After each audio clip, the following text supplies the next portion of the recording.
911, where's your emergency? I killed somebody. Who did you kill? I don't want to say right now. He says this is where he buried the body in here. There's the shovel. He says it's not very deep either. He was a bad man. In the late afternoon of July 21st, 2020, dispatchers at Marion County receive a disturbing 911 call. At first, police officers are hesitant to believe the man who claims to have committed a heinous crime. But as officers arrive on the scene, they quickly discover that getting to the bottom of the truth will be no easy task. Okay, what's your name? My name's John Welch. John Welch? Yes. Do you have any type of I don't have any weapons. You, I don't have anything. I don't want to. I'm just trying to drink my. I'm not doing anything wrong right now. I'm just. Sir, I promise you, I'm not accusing you of doing anything wrong whatsoever. I'm just trying to know what my officers are walking into. The guy's buried here. You buried the person at your house? Yes. This is a confession. I'm going peaceful. Police are soon dispatched to meet with the distraught caller, unaware of what they're about to get themselves into. The following footage has never been seen before. I killed someone. Okay, where at? I killed him here. Here at this house? Yes. How long ago? This was about a couple months ago. Okay. Who was the person you killed? I'd rather not see it right now. Okay, well how am I gonna know if somebody's missing or what you're saying is true? Because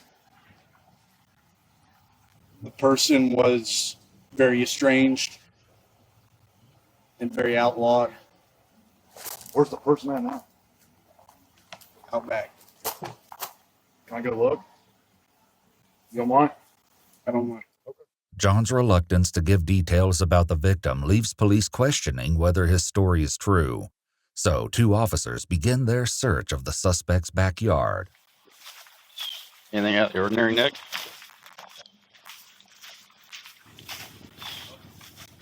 Huh? Something was dug up 2 months ago. No. He's saying it's 2 months ago? Yeah. When the officer returns to ask for a more specific location, John is quick to share exactly where he buried the body. Where at in the backyard? What area? Under the left window.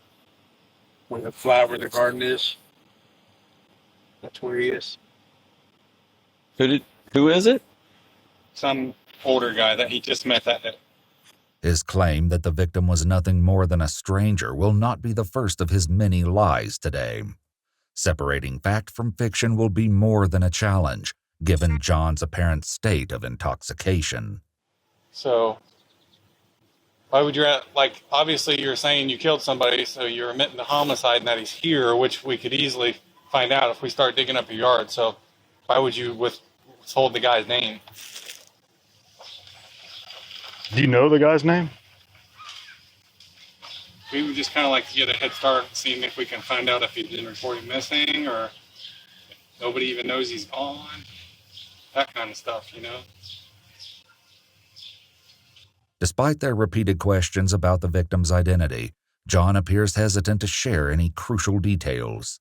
I don't think so. Sir, do you want me to go ahead and give him a call? I don't think so. I think he was a piece of no one wants. Can you tell us just so we can check? Jasper, that's all I know. That's all I know his name to be. And he was a black. That wasn't the reason. Well, I'm not saying That wasn't. But that was who he was. That wasn't the reason. Okay, yeah, nobody's saying it was. Where was he from? Do you know? He said he was from Colorado. He said he was from Colorado. He goes on to explain that he met Jasper through a neighbor and that he'd been living in his truck parked in John's driveway. Where's his truck at now? I have no idea. Did you do something with it or? Officers may be hesitant to believe him, but as they discuss it amongst themselves, John finally speaks up. His answer and following confession make it clear that unearthing the truth will be harder than they imagined. He was staying in his truck, and his truck was here in the driveway, but it got towed away by somebody. And basically, sounds like what he's saying is somebody got rid of it for him. It's a lie. I'm sorry. I'm lying to you. Okay. What are you lying about? Everything? I'm not lying about it. I'm lying about that. But you're not lying about the homicide. Everything else is true. Okay. Where'd this all happen at then? Right here. Outside, inside? Right here. Where we're standing? Right here where we're standing. Okay. How many shots were fired? Do you know how many shots you fired? 3? Let me see if I can check that out. With little more to go on than a first name, a missing truck, and a less than truthful suspect, police search their database for clues. What they discover next may provide some much-needed answers. 2 months before officers arrived on the scene, this call was placed to 911. I believe I heard a gunshot. I'm not 100% sure, but it was way too different to be a firework. And then there was 2. They were about, I want to say, 2 minutes apart. Any idea where they might have been coming from, what direction? Yeah, it was really close. I believe, honestly, it was next door to me. Fortunately, the neighbor in question is home. As it turns out, her boyfriend was with her at the time of the incident, and he begins to describe the disturbing details of what he witnessed. Well, me and her brother were over there playing GTA, like 1, 2 in the morning. Okay. We heard a boom. Like, I asked him, "Do you hear the noise? Was that you?" And he literally opened his door again, point it. I'm not saying gun because I'm not 100% sure, but pointing whatever down, boom. If he was shooting a gun, he would have shot it inside the truck. Yeah, like right on, like right in the floorboard. You want to be honest, it would look like at least. All that the officers need to know now is the location of the handgun. Unfortunately, the answers they get are far from what they want to hear. How did you kill this person? With a Russian knife. A handgun?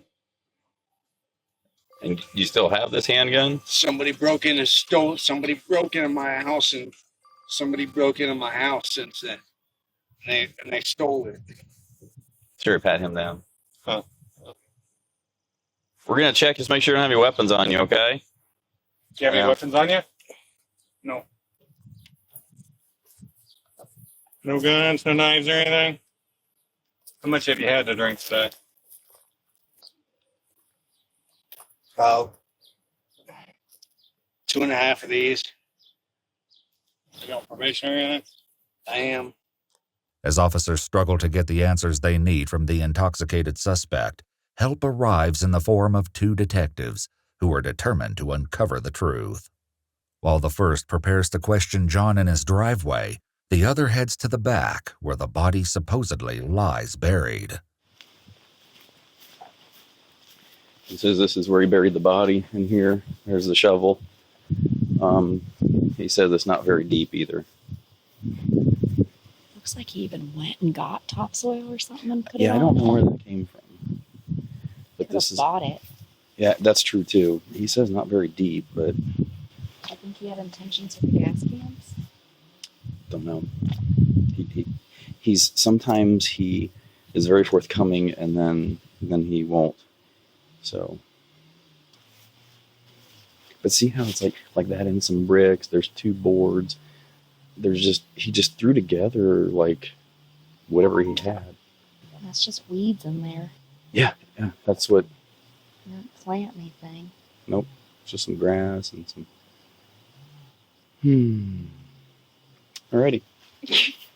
While one detective can only speculate, unable to disturb the shallow dirt without the help of a crime scene unit, the other works to uncover what could have driven Jonathan to commit such a grave act. What he claims is more shocking than anyone could have imagined. Can you just take me from the top of what's going on while we're here today? Tell me in your own terms. In my own way. Yep. He was in. Okay. How did you know? I had just met. Where'd you meet him at? I don't want to give those names. Okay. What happens? Okay, so I lost my job. When did you lose your job? I'm thinking about 3 months ago. Okay. So you lost your job. Somehow you and this, what's his name? We got into it because he was a random person. Yeah. That I met. Okay. He asked me. While the police have redacted this part of the footage, John's initial call to 911 may shed some light on what was redacted. He was a bad man. He made comments to me. He made comments to me about my son. About the man wanted to do that, or was accusing you of doing that? No, well, that because he wanted to. Gotcha. How old's your son? He's 8. It's important to note the truth of the matter has not been verified, and the statements made by John only reflect his opinion on what happened. This disturbing accusation may be difficult to prove, but an unsettling discovery will later shed some light on this subject. For now, the detective will work to get as many details as possible from John. I met the guy because we were trying to exchange business, and I shot him. You were in the house at that point? I was out here. I was right here where we're standing. Right here. This is right here. Okay. So look below the neck. Okay. That's the kids that that. There's no chance I can grab one more. No. Oh, yeah. John now shows the detective where he buried the body, but his chilling actions as he stands over the makeshift grave will be difficult for officers to ignore. I feel like I should be talking to a lawyer by now. Okay. Yeah, so you should probably have me in your cuffs. Okay. You're a homicide investigator. I'm telling you the truth. Okay. Don, I gotta take this call just real quick. If you'll just stay here with Officer Gable for a minute, okay?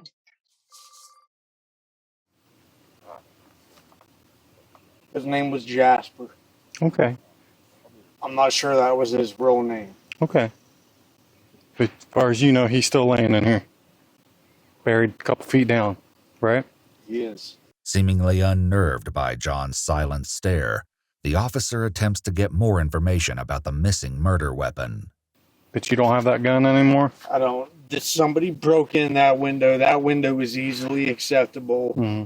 Did you report that gun stolen? Did you call the police? I called the police when an incident happened, and they knew I was, for a fact, in jail. And somebody... Did you report the firearm stolen, though? I did not. Was it your firearm registered to you, or? It was mine. It was yours? Where'd you get it at? I got it from a flea market. Okay. Just know on the back St. out Gallen front with call us? that I spoke with 494 We'll go back out front so we don't have to stand out here. Right?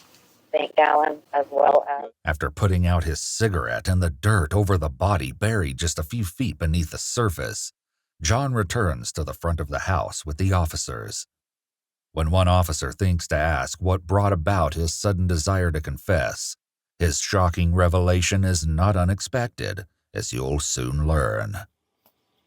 Has the guilt of it been eating you up, or what made you decide to call us? More like the evidence of it. Okay.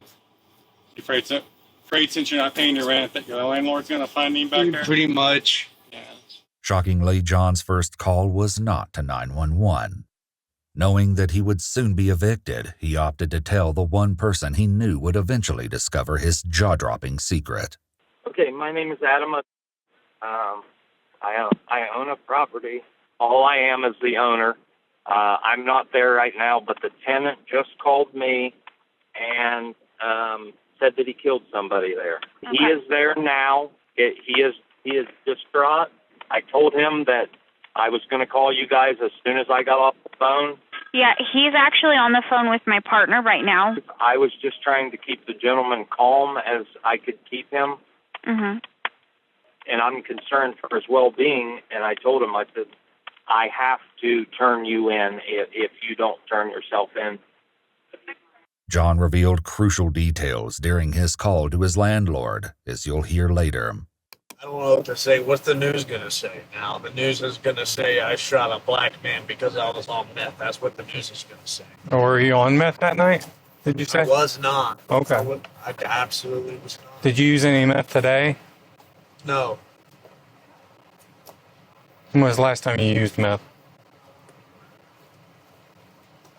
Now, the last time usually is the last time you used I was dabbling with it. Mm-hmm. Okay, sure. John, I'm going to just run through this real quick to make sure I got it straight. Okay. About 2 months ago, we're talking, this is July, so we're thinking May, early May, late May. Black guy from Colorado named Jasper comes here. You guys are going to make a deal. He's seeking meth, or you're seeking meth. He makes. I was not. I never tried meth at that time. Okay. So he's seeking meth from you. Right? Or is he What was your business about? We were mutually seeking money. I was seeking money to pay rent. How were you going to get that money? Plan was just to sell on Facebook. I had a 401k from the job I worked, and I was buying items, and I was intending to sell them. The reason that I met the guy was because I felt like I needed a mutual bond with somebody. Our agreement was that, and also I draw portraits. Was there something involved between you two? I'm sorry. I just don't want to misunderstand. There's nothing between you two, right? You and Jasper? Or was there arrangement for that? There was not. Okay. There was his misunderstanding that there would be. Okay. He was a gay man. Okay. Did you ever correspond with this guy on the internet or anything? No. Once again, John reiterates his claim that Jasper made advances not toward him, but toward his 8-year-old child. From what I understand here, there's going to be no proof or evidence of that. Of him making the advances? Right. When one officer circles back to questions regarding the victim's missing truck, John quickly interrupts her to ask a startling question of his own. For what color? Vehicle was even? There's no chance I can buy myself more time with a drink. Well, can't let you have anything else. Can't let you get back in your house at this point. I think I should just talk to an attorney. Searching for clues, officers enter John's house but are quickly hit with yet another disturbing realization. It smells like chemicals. Is he cooking meth? I mean, if you smell in there... Is he cooking meth? I don't know. Get out of there, Dana. He might be cooking meth in here. That's going to complicate things. Yeah, it's much stronger. Yeah, I know. I could smell it when you guys pulled that back. Unable to search the home, investigators hit a brick wall. Without a clear story, no murder weapon, and increasingly confusing answers as to the relationship between the two men, police have no choice but to arrest John and hope that the truth can be uncovered during interrogation. You been drinking today? Yes. Okay, this is the first time I've talked to you, correct? You understand what I mean by that? I should probably talk to a lawyer. Okay. All right. Now that the interrogation can't continue because John has asked for an attorney, investigators have no choice but to end the conversation before it begins. An officer soon returns to book him into the county jail, but shockingly, not for the crime which he earlier confessed. We don't really know what's going on with the stuff you're confessing to, so For right now, you're just going to go to jail for a probation violation since you've been drinking. Okay? We're going to figure all this other stuff out, though. Okay? Although John's intoxicated state left detectives unable to piece together the full story at the scene, crime scene investigators later succeeded in unearthing the body. The victim would later be identified as 33-year-old Jasper Brady. According to police reports, his body was discovered just beneath the flower bed, exactly where John confessed to burying him. He was found cocooned in several layers of trash bags, tarps, and plastic wrap, which were each sealed in duct tape. A later autopsy would confirm the cause of death as 2 gunshot wounds to the chest. Although his body was nearly beyond recognition, the autopsy report noted several details about his appearance. These observations, when compared to the video you're about to see, have spine-chilling similarities. At the time of his death, Jasper's hair was styled in a distinctive low bun. He donned a thin plaid scarf, wore 2 necklaces, and his fingernails were painted.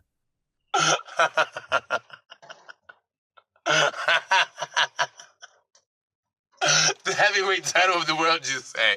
Is that all? Oh, break and show.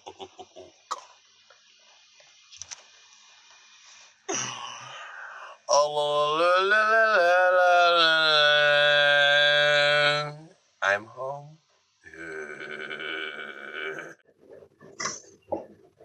You know, I'll tell you something. It really sucks turning on my video camera when I do not have what I love in the background. What do I love, you ask? You know what? That is very nice of you asking. I can't find anyone that ever asks, nor care to ask. So thank you so much for asking. If you asked. If you did not ask, you're just another. This video, uploaded on May 19, 2020, is the last video Jasper Brady ever published.